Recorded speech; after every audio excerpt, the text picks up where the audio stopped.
Hey my good friend, Sam Haymart for Test Driven TV. I've been spending the week with a 2017 Audi A4 Quattro. This is a 2.0T. Now I brought it today up here for our filming pleasure to my favorite windy mountain road to see what it's really like to have some fun up here with.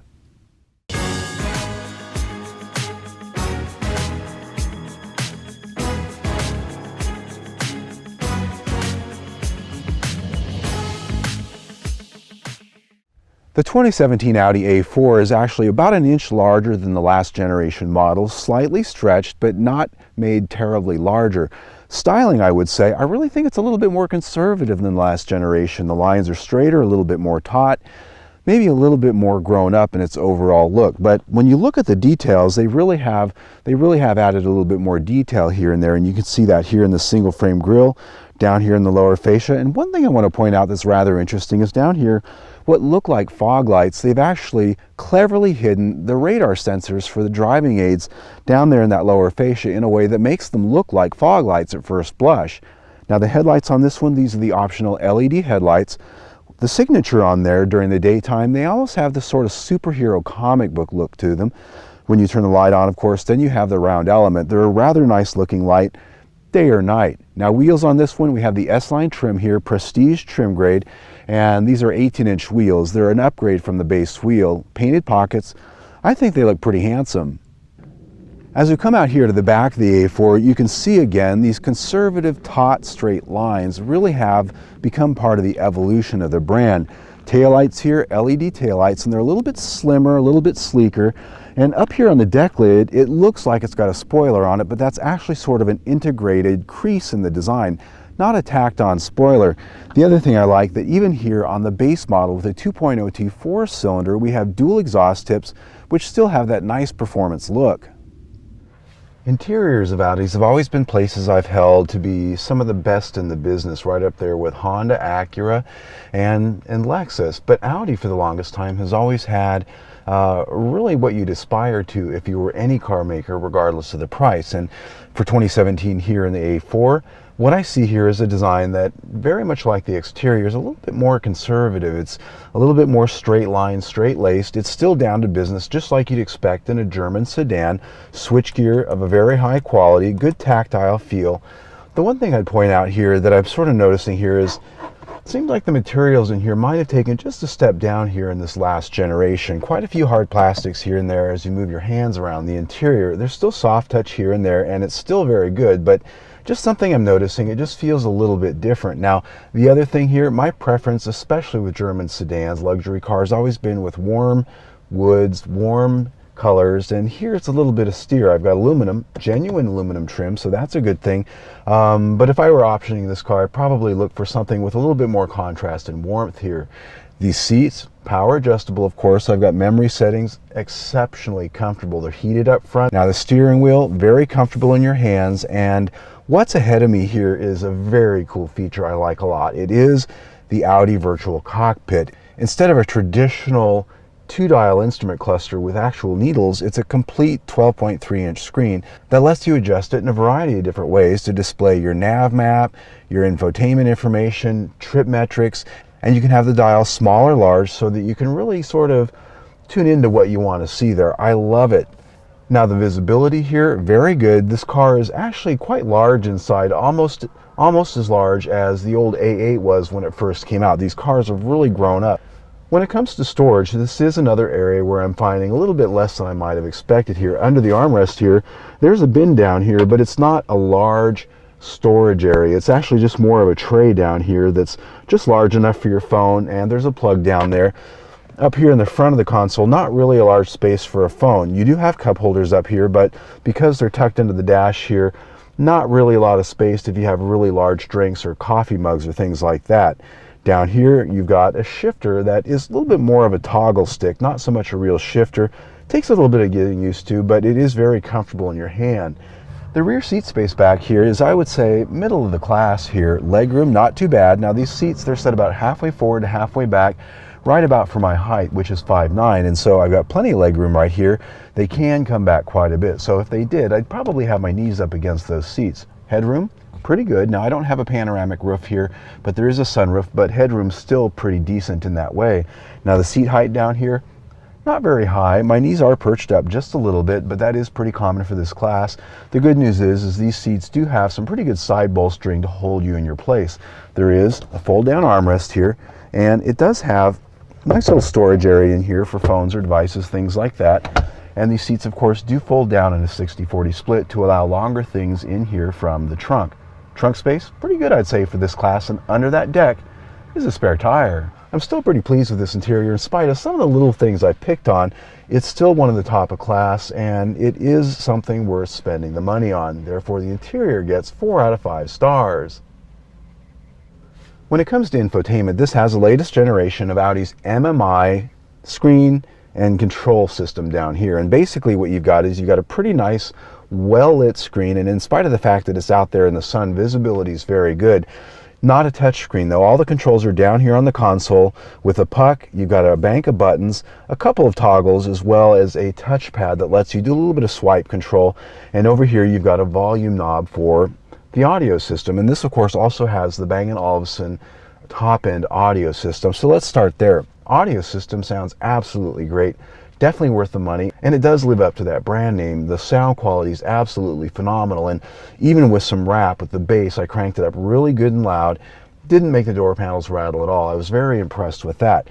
The part that I'm not so impressed with is the user interface here. This is one of the nicest looking user interfaces down here you're going to find in most cars today, but when it comes to actually using it and how it relates to the menus, not very intuitive at all. In fact, what happens, little things, you just want to find your presets. It typically takes 2 clicks and a bump on this knob just to get to your presets. Then you scroll, you select the one that you want, and then they disappear. If you want your presets again, you've got to go through that whole routine again.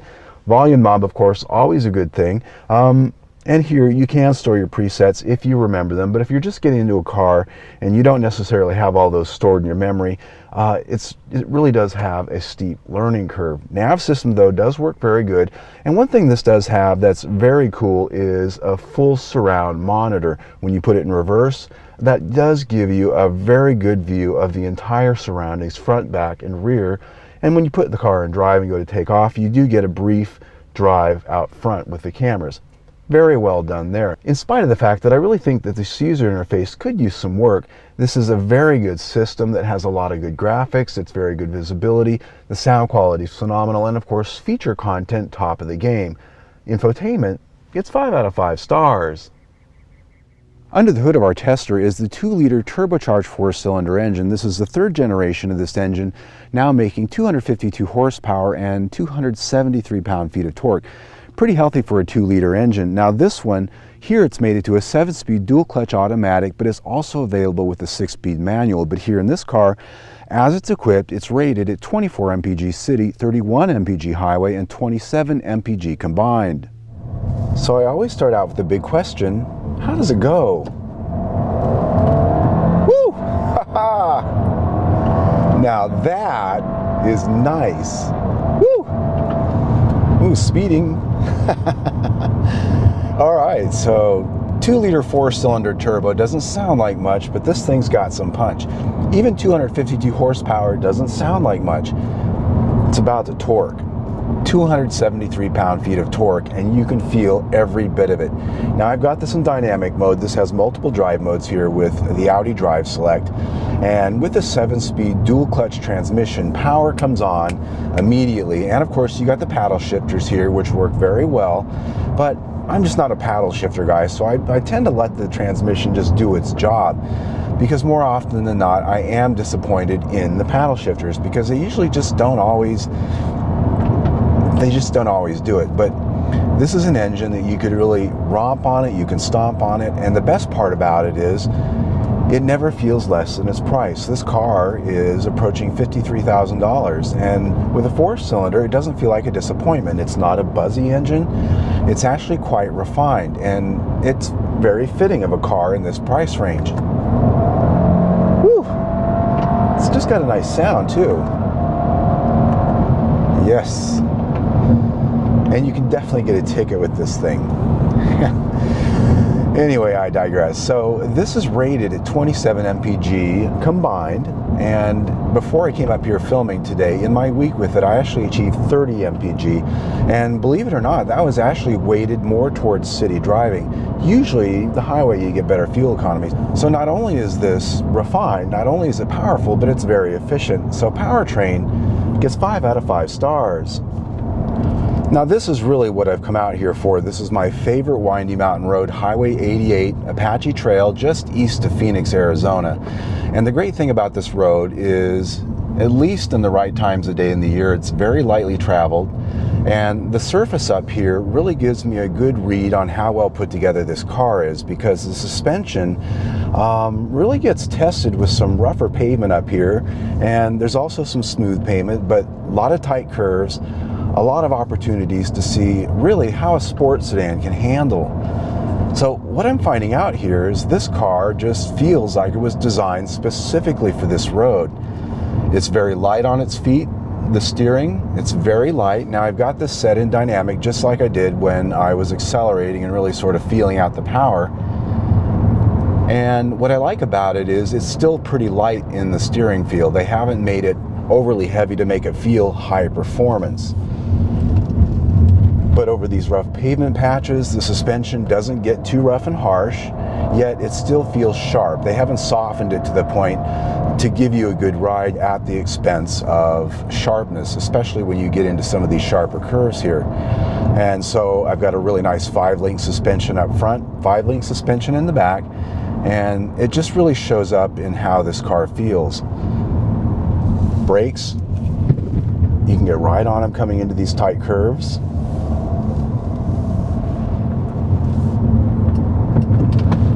You can hear all my equipment rolling around back there in the trunk. And so again, I go over some of these rougher patches here, and the car just really soaks it up in a nice refined way. The chassis feels very tight as far as the structure is concerned. So much so I get just a little bit of rattle and squeak in the interior trims here and there. But this is just a joy. This car just really feels sharp as it can be up here. Very precise in its steering. And the tires really just feel like they're really tuned well with this chassis. It's a nice medley, I'd say. And it really is tough in this class to have the best of both worlds. A nice, tight, sharp chassis that'll throw your stuff around, that's responsive, that feels precise, yet still has a nice ride. And it's quiet too at speed. Therefore, chassis score is 5 out of 5 stars. I could do this all day. Woo-wee! On the measure of quality, always very important to me, Audi rarely disappoints, and this is one more occasion where this car really exemplifies what you get with German engineering. Body panel and alignment, very good. The car's tight as a drum. Now yes, on the roughest of pavement, a little bit of rattles going on in the interior, and you know, that's just what it is. It's shown there in the stars, but overall quality comes in at 5 out of 5 stars. On the topic of safety, this is an IIHS Top Safety Pick Plus, and that's because not only does it perform good on all their crash tests this year, but new this year is also headlight ratings, which it does get an acceptable rating on, so Top Safety Pick Plus.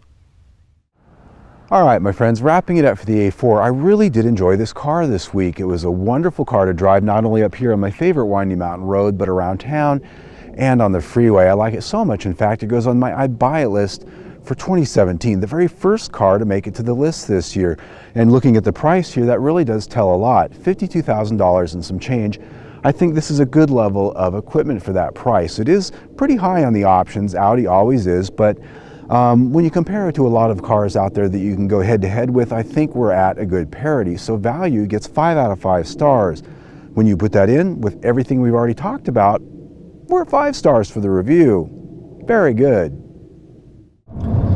Well, my friends, if you like the test drive you just saw, click right there and see our latest one. I do test drive 1 or 2 cars a week, plus we have a new video almost every other day. There's always something new, and of course, subscribe to our YouTube right there at the big round logo. Either way, stay tuned.